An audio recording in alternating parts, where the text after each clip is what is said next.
आपल्या घरामध्ये रोज ओला कचरा म्हणजेच वेट वेस्ट जनरेट होतो, जो आपण सरळ कचऱ्यामध्ये टाकून देतो. But actually this is not waste, this is a resource.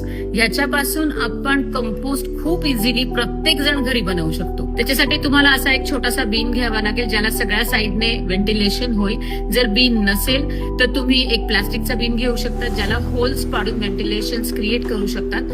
Ventilation is the main की फॉर अ सक्सेसफुल कंपोस्ट. ही आहे कल्चर कंपोस्ट पावडर. ही कंपोस्ट कल्चर पावडर या ओल्या कचऱ्यामध्ये मी टाकली आहे. दिस इज गुड फॉर डिकम्पोजिशन.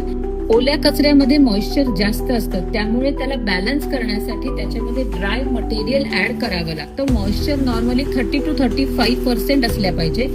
तर मी हे ड्राय करण्यासाठी त्याच्यामध्ये सुकी पानं, नारळाच्या ज्या साली असतात त्या मिक्स केल्या आहेत. हे कंपोस्ट साठी जे तयार झालेलं मटेरियल आहे ते मी या बीन मध्ये ट्रान्सफर करणार. एव्हरी 5 ते 6 दिवसांनी तुम्हाला हे कंपोस्ट हलवायचं आहे. साधारण 45 दिवसामध्ये म्हणजे 1.5 महिन्यात तुमचं कंपोस्ट रेडी होईल. ह्या छोट्या कंपोस्ट बीनमुळे ओला कचरा कमी होतो, कचरा गाडीमध्ये जाणारा भार कमी होतो, लँडफिल्स मध्ये जाणारा वेस्ट कमी होतो, मिथेन सारख्या ग्रीन हाऊस गॅसेस तयार होण्यामध्ये कमी होते आणि आपल्या झाडांना मिळतं नैसर्गिक केमिकल फ्री खत.